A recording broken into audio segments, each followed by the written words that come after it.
Hello everyone. मेरा नाम पीयूष त्रिपाठी है और ऑर्गेनिक केमिस्ट्री चैप्टर इस समय हम लोग पढ़ रहे हैं। और मेरे जो भी बच्चे जो रेगुलर मेरा वीडियो देख रहे हैं उन्होंने कुछ डाउट्स मुझे सेंड किए हैं कि सर मुझको ये बातें नहीं समझ में आ रही हैं आपके लेक्चर में। तो उन सारे डाउट्स को क्लियर करने के लिए मैं ये वीडियो बना रहा हूँ। तो आज का जो मेन टॉपिक है हमारा वो क्या है भाई? डाउट्स। तो एक एक करके हम सारे डाउट्स को क्लियर करेंगे। ठीक है? आप लोगों में से बहुत सारे लोग का ये कॉमन डाउट हो सकता है, इसलिए आप सब लोग इस वीडियो को देख सकते हो।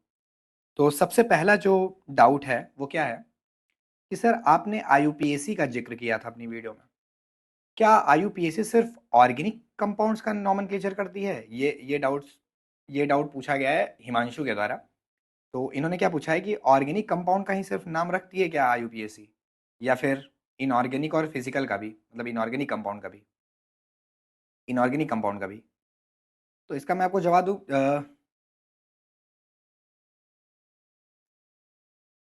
या इनऑर्गेनिक कंपाउंड का भी? तो यही सवाल है इनका, आप लोग को समझ में आ गया होगा। या फिर आईयूपीएसी इनऑर्गेनिक कंपाउंड का भी नाम रखती है, इनऑर्गेनिक कंपाउंड। सवाल समझ में आ गया सभी को कि जो आईयूपीएसी है वो सिर्फ ऑर्गेनिक कंपाउंड्स का नाम देती है या फिर इनऑर्गेनिक का भी? तो जवाब हो जाएगा कि आईयूपीएसी ऑर्गेनिक और इनऑर्गेनिक दोनों का नॉमेनक्लेचर करती है, दोनों टाइप के कंपाउंड का। बट बात यह है कि अभी हम लोग जिस लेवल पे हैं, हाई स्कूल इंटर का लेवल, इंटर में तो थोड़ा सा चेंज हो जाएगा, लेकिन हाई स्कूल के लेवल तक हमें आईयूपीएसी के द्वारा जो ऑर्गेनिक कंपाउंड का नॉमेनक्लेचर होता है उसके बारे में पढ़ना है। सिर्फ हम ऑर्गेनिक कंपाउंड का नाम कैसे रखते हैं वो सीखेंगे। इनऑर्गेनिक कंपाउंड का नाम रखने का तरीका पूरा अलग है, वो मैच नहीं करता ऑर्गेनिक कंपाउंड के रूल से। ऑर्गेनिक कंपाउंड का रूल कुछ अलग है और इनऑर्गेनिक कंपाउंड का नाम लिखने का जो तरीका है वो अलग है। तो इनऑर्गेनिक वाला हम लोग बाद में पढ़ेंगे, ठीक है? अभी हम लोग सिर्फ क्या पढ़ेंगे? ऑर्गेनिक कंपाउंड का नाम रखना। आई होप कि ये डाउट आपका क्लियर हो गया होगा। चलिए चलते हैं सेकंड डाउट पे। तो सेकंड डाउट को हम धीरे धीरे करके मैनेज करते हैं। जहरा ने क्वेश्चन पूछा है। क्या पूछा है? बहुत ध्यान से सुनना आप लोग सवाल को, मैं लिखूंगा अभी। सर आपने कहा कि नॉन पोलर वो होते हैं जिनके इलेक्ट्रोनेगेटिविटी में डिफरेंस हो। ठीक है, मतलब मेरे अकॉर्डिंग नॉन पोलर कौन होता है? नॉन पोलर वो होते हैं जिनमें इलेक्ट्रोनिगेटिविटी डिफरेंस जीरो हो। यही तो बताया था ना मैंने, वही इसने भी लिखा है कि आपके अकॉर्डिंग नॉन पोलर कंपाउंड वो हैं जिनके इलेक्ट्रोनेगेटिविटी डिफरेंस जीरो हो दोनों एटम के बीच का। ठीक है, तो कार्बन टेट्राक्लोराइड और मेथेन नॉन पोलर कैसे हैं? वाह, very good question. Why CCl4 and CH4 are non polar? Non polar, यही तो बहुत बहुत बढ़िया सवाल है। मैं मेरे अकॉर्डिंग तो सिर्फ नॉन पोलर वो हो सकता था जिनका इलेक्ट्रोनेगेटिविटी का डिफरेंस जीरो हो, लेकिन ये तो कार्बन और क्लोरीन से बने हुए हैं, ये तो कार्बन और हाइड्रोजन से बने हुए हैं, तो इनमें तो इलेक्ट्रोनेगेटिविटी का डिफरेंस है। फिर भी ये क्यों नॉन पोलर है? आइए बेटा आपका मैं डाउट क्लियर करता हूँ, ध्यान से देखना। सबसे पहले आप CCl4 की बात कर लो। ठीक है, तो हमने बनाया C, इधर Cl, इधर Cl, इधर Cl और इधर Cl। तो इसका रीजन ये है कि पोलैरिटी को मेजर करने के लिए, बहुत ध्यान सुना मेरी बात, पोलैरिटी को मेजर करने के लिए जो क्वांटिटी है, जो फिजिकल क्वांटिटी है, उसको हम लोग नाम देते हैं डाइपोल मोमेंट। डाइपोल मोमेंट ये क्वांटिटी है जो मैथमेटिकली पोलैरिटी को कैलकुलेट करती है। और जो ये हमारी क्वांटिटी है डाइपोल मोमेंट, ये एक वेक्टर क्वांटिटी होती है। कैसी क्वांटिटी होती है? Vector quantity. इसका अपना एक डायरेक्शन होता है। वेक्टर क्वांटिटी का अपना एक डायरेक्शन होता है। क्या डायरेक्शन होता है भाई? पोलैरिटी को मेजर करता है डाइपोल मोमेंट। डाइपोल मोमेंट एक वेक्टर क्वांटिटी, मतलब इसका डायरेक्शन है। और इसका डायरेक्शन क्या होगा? निगेटिव से पॉजिटिव, ये डायरेक्शन होता है पोलैरिटी का। तो आप देखिए इसमें क्या होगा, निगेटिव से पॉजिटिव, तो इसमें ये निगेटिव, ये निगेटिव, ये निगेटिव, ये निगेटिव, देखते जाओ आप पूरी कहानी। और ये हो गया हमारा पार्शियल पॉजिटिव। तो इसका डायरेक्शन कैसे बनाएंगे भाई हम? निगेटिव से पॉजिटिव, एक डायरेक्शन इधर को बन गया और एक डायरेक्शन इधर को बन गया। तो बताइए मुझे, यहां पर भी कार्बन और क्लोरीन है, तो सेम पोलरिटी आएगी बिल्कुल, क्योंकि कार्बन और क्लोरीन है। और यहां पर भी क्या है? कार्बन से क्लोरीन है। तो जो डिफरेंस इसमें रहा होगा वही सेम डिफरेंस इसमें रहा होगा। और दोनों एक दूसरे के क्या हैं? अपोजिट। तो उन्होंने एक दूसरे के इफेक्ट को क्या कर दिया? कैंसल कर दिया।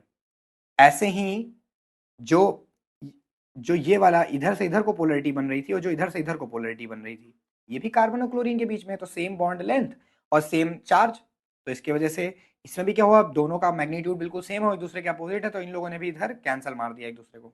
एक मिनट, रेड से कैंसिल करते हैं, इन्होंने एक दूसरे को कैंसिल कर दिया। तो ऐसे में इंडिविजुअल कार्बन और क्लोरीन के बीच में तो पोलैरिटी थी, लेकिन जब पूरे मॉलिक्यूल को एक साथ दिखा गया तो उसमें इन सब ने एक दूसरे की पोलैरिटी को कैंसिल कर दिया। तो जो नेट डाइपोल मोमेंट बना, जिसको हम डाइपोल मोमेंट को हम लोग म्यू से लिखते हैं, तो वो जीरो बना। कितना बना भैया, वो जीरो बना। इस वजह से therefore CCl4 is non polar. I hope Zahra बेटा तुमको समझ में आया होगा, जैसा कि तुम्हें पता ही होगा कि कितना ज़्यादा डेडिकेटेड हूँ मैं तुम्हारे लोगों के लिए, स्पेशली जो बच्चे मेहनत करते हैं उनके लिए। तो मुझे बहुत अच्छा लगता है, आप डाउट्स पूछते हो, इतना अच्छा लगता है मैं बता नहीं सकता। CH4 की बात करें तो CH same same same logic पूरा है, ठीक है, तो इसको मैं एक्सप्लेन नहीं कर रहा हूँ, ये भी आपको समझ में आ गया होगा। तो इस तरीके से मैंने कितने बच्चों के डाउट रिजॉल्व कर दिए, 2 बच्चों के। चलिए नेक्स्ट देखते हैं। थर्ड अगर हम बात करें तो थर्ड डाउट है सुचिता का। सुचिता ने क्या पूछा कि सर आप कह रहे थे 4 बॉन्ड बनाता है, 4 बॉन्ड बनाता है, ये 4 बॉन्ड कौन बनाता है, किसकी बात कर रहे हैं आप? तो बेटा हम बात कर रहे हैं कार्बन की। कार्बन हमेशा 4 बॉन्ड बनाता है, ये हमेशा 4 बॉन्ड बनाएगा, ना कभी इससे कम बनाएगा, कभी भी इससे ना कम बनाएगा, कम नहीं बनाएगा, और इससे ज्यादा भी नहीं बनाएगा। हमेशा कितना बनाएगा, 4। अगर कम या ज्यादा बनाता है, अगर अगर कार्बन अगर कार्बन 4 से कम या ज्यादा बॉन्ड बनाता है, बॉन्ड बनाता है, सुनते जाओ, बना सकता है कभी कभी, लेकिन क्या होगा तब सुनना, बॉन्ड बनाता है तब कार्बन पर चार्ज डेवलप हो जाएगा, चार्ज डेवलप हो जाएगा, ठीक। ये मामला है, या तो प्लस या माइनस, फिर वो एक न्यूट्रल कंपाउंड नहीं होगा। चलो 3 डाउट हो गया। चलिए अब एक काम करते हैं, कुछ सिखा देते हैं तुम लोग को, ज्ञान की बातें, उसके बाद आप पढ़ना। चलो मैं आपको दिखाता हूँ कुछ बढ़िया चीज, रखते हैं सब कुछ साइड, ध्यान से देखो। देखो ये इस समय मेरा चेहरा, ध्यान से देखो, दिख रहा है आपको? ये क्या है आपको पता ही है, ठीक है, इसको बोलते पसीना, ठीक है। बताऊंगा उसको, ध्यान से सुनना मेरी बात को।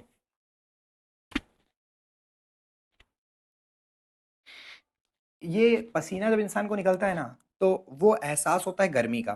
कभी भी किसी को भी पसीना आ रहा है, दैट मीन्स उसको क्या हो, उसको गर्मी लग रही है, राइट। अब ये गर्मी मुझे परेशान कर रही है, क्योंकि वीडियो बनाने से पहले सुनना मेरी बात बहुत ध्यान से ना, कुछ सिखाने के लिए बता रहा हूँ, कोई इमोशनल ब्लैकमेल नहीं हो रहा है यहाँ पे। तो अभी कुछ देर पहले से पंखा चल रहा होगा, या मैं बाहर हवा में बैठ सकता था, तो मुझे हवा लग रही थी, लेकिन अभी मैं वीडियो बना रहा हूँ, कमरा बंद कर रखा है ताकि आवाज़ ना हो, इसके वजह से मुझे गर्मी लग रही है। अब मुझे बहुत गर्मी लगेगी, पसीना निकलेगा, खूब पसीना निकलेगा। पर जैसे ही 30 40 45 मिनट बीतेगा ना, बहुत ध्यान सुनना, 30 40 45 50 मिनट बीतेगा ना, बस मेरी बॉडी इस गर्मी में रहना अडॉप्ट कर लेगी।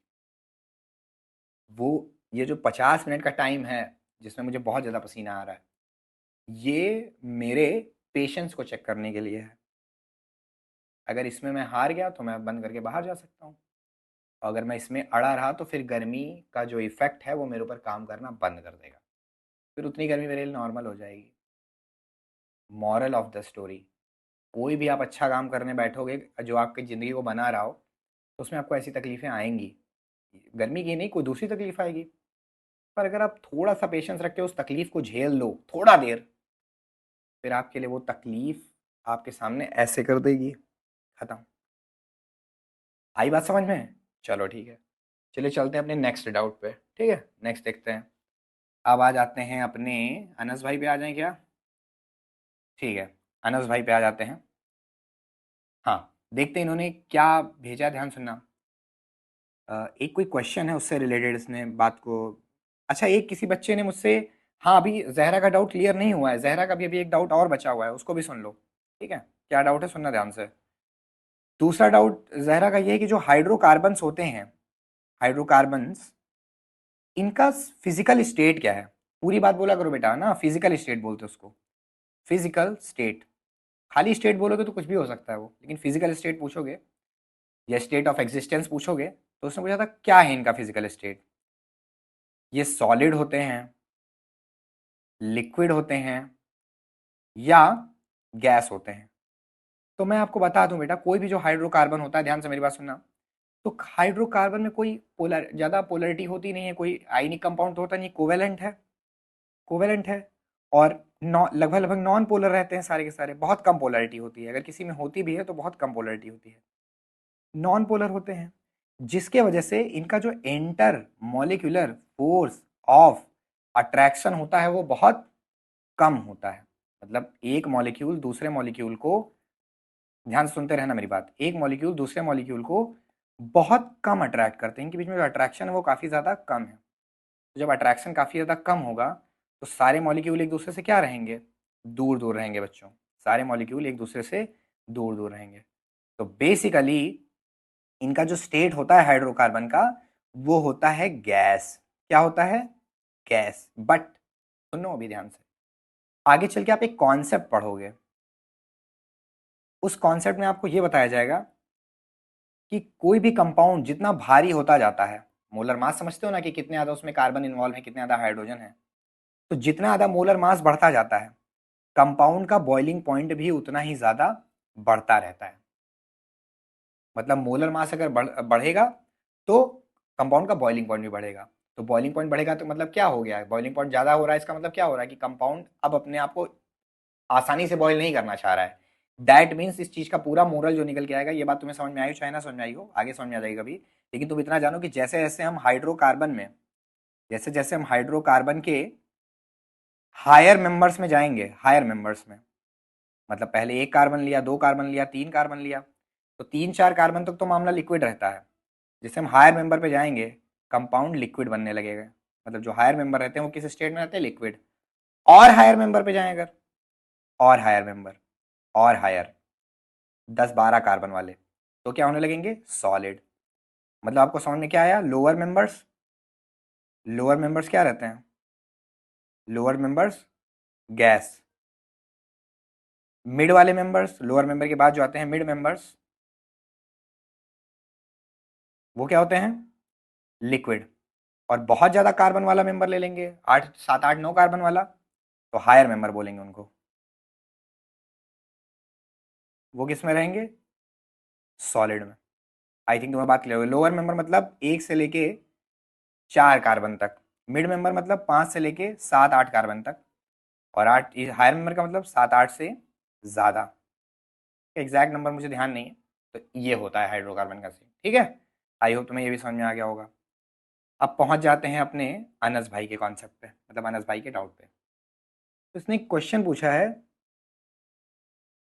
State type of bond between X and Y and Z, give its molecular formula. इसका डाउट बहुत बढ़िया था कुछ।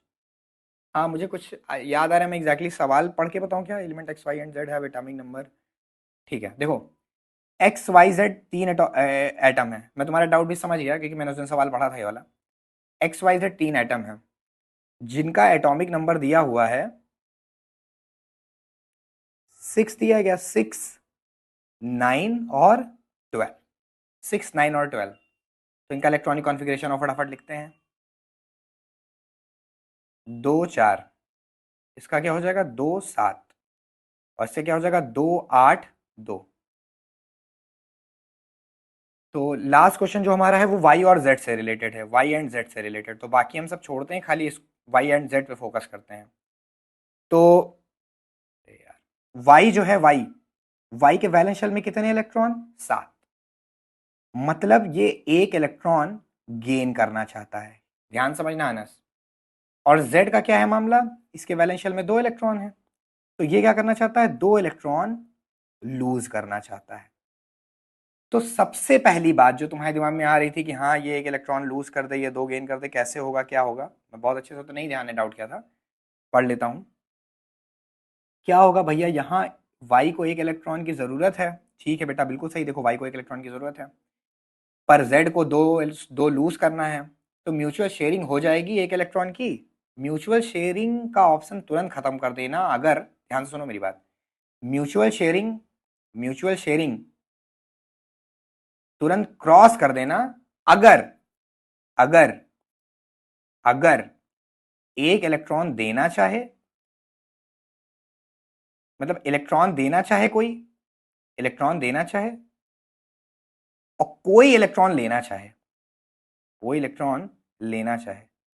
क्या बोलना चाह रहा हूं मैं बेटा, कोई एक इलेक्ट्रॉन गेन करना चाह रहा है, कोई एक इलेक्ट्रॉन लूज करना चाह रहा है, मतलब नॉन मेटल और मेटल आ गए। कोई एक नॉन मेटल है, कोई एक मेटल है। समझो मेरी बात को, जैसे ही एक कोई इलेक्ट्रॉन गेन करना चाह रहा है, एक कोई इलेक्ट्रॉन लूज करना चाह रहा है, तो मामला हो गया नॉन मेटल और मेटल का। और जब कहानी आ जाए नॉन मेटल और मेटल की, तो उस समय क्या करना चाहिए? उस समय इलेक्ट्रॉन की शेयरिंग नहीं होती है। शेयरिंग तो कोवेलेंट बॉन्ड के लिए होती है बाबू। शेयरिंग तो कोवेलेंट बॉन्ड में होती है, जब दोनों नॉन मेटल हो। जब दोनों नॉन मेटल हो तब कोवेलेंट बॉन्ड बनता है। यहाँ पर म्यूचुअल शेयरिंग नहीं होगी, यहाँ पर इलेक्ट्रॉन ट्रांसफर होगा। अब कैसे ट्रांसफर होगा बताता हूँ कैसे होगा। देखो, Z दो इलेक्ट्रॉन देना चाहता है, तो Z के पास मैंने दो इलेक्ट्रॉन बना दिए।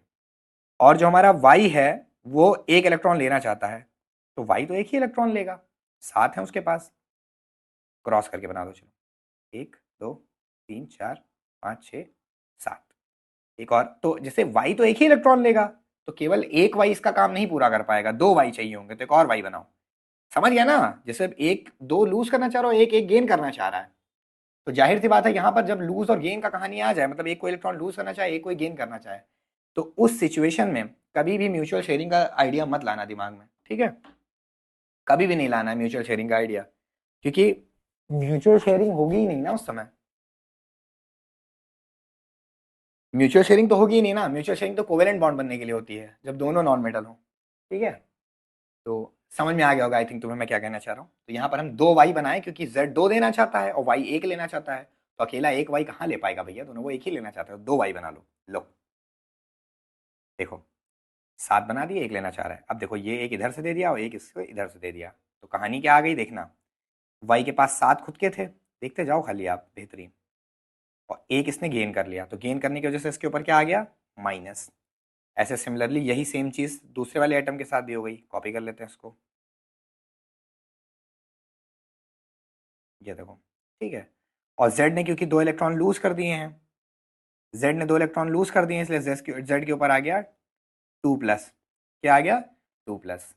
देखिए Z पे आ गया दो पॉजिटिव, और इधर दो दो मेरे पास प्यारे प्यारे वन माइनस हैं, दो निगेटिव हो गए और दो पॉजिटिव हो गए, तो क्या बन जाएगा Z और Y कितने लगे, दो लगे ना, ZY2। हो गया काम खत्म। तुम ध्यान से देखोगे तो इसकी वैलेंसी Y पे चली गई और Y की वैलेंसी इस पे आ गई। ऐसे ही तो मॉलिक्यूलर फॉर्मूला लिखते हैं ना। देखो, Z का था +2, Z का था +2 और y का था -1, तो कॉमनली इसको हम कैसे लिखते हैं, इसका वैलेंसी इस पे, इसका वैलेंसी इस पे, तो ZY2।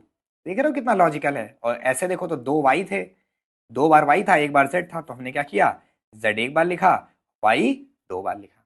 कितना लॉजिकल है, बहुत अच्छा है। और इसमें और क्वेश्चन भी बोला गया है। और भैया F निगेटिव को इलेक्ट्रिकल स्टेट निगेटिव होगा ना, F निगेटिव का इलेक्ट्रिकल स्टेट निगेटिव होगा ना? हाँ समझ गए। ये पूछा अगर F पे माइनस लगा है तो इसका इलेक्ट्रिकल स्टेट क्या होगा, तो निगेटिव। निगेटिव चार्ज, बिल्कुल सही बेटा, निगेटिव चार्ज ही होगा, निगेटिव स्टेट होगा, ठीक है। ये डाउट भी तुम्हारा क्लियर हो गया, ठीक है बेटा, तो ये डाउट भी हो गया। और देखते हैं कुछ और है, कुछ कहीं किसी और का डाउट अगर बचा रह गया हो, इसीलिए मैंने कहा था सारे बच्चे जो है ग्रुप पे डाउट भेज दिया करो, जिससे कि मुझे सारे डाउट्स एक जगह मिल जाएं। ऐसे अलग अलग डाउट ढूंढने में बड़ी दिक्कत होगी बच्चों। आई थिंक सबके डाउट्स हो गए हैं। अगर किसी और के भी कोई डाउट होते हैं तो मुझे वीडियो भेज, मतलब मुझे डाउट्स लिख के भेज देना, मैं नेक्स्ट वीडियो में कवर कर दूंगा। आई होप आप सब लोग को ये वीडियो बहुत अच्छी लगेगी। मस्त पढ़ते रहो, ध्यान रखते रहो, सारे डाउट्स ऐसे ही बताते रहेंगे और सीख साख के एकदम निकलेंगे तगड़े से, ठीक है? चलो ठीक है बेटा, ध्यान रखना अपना, बाय बाय।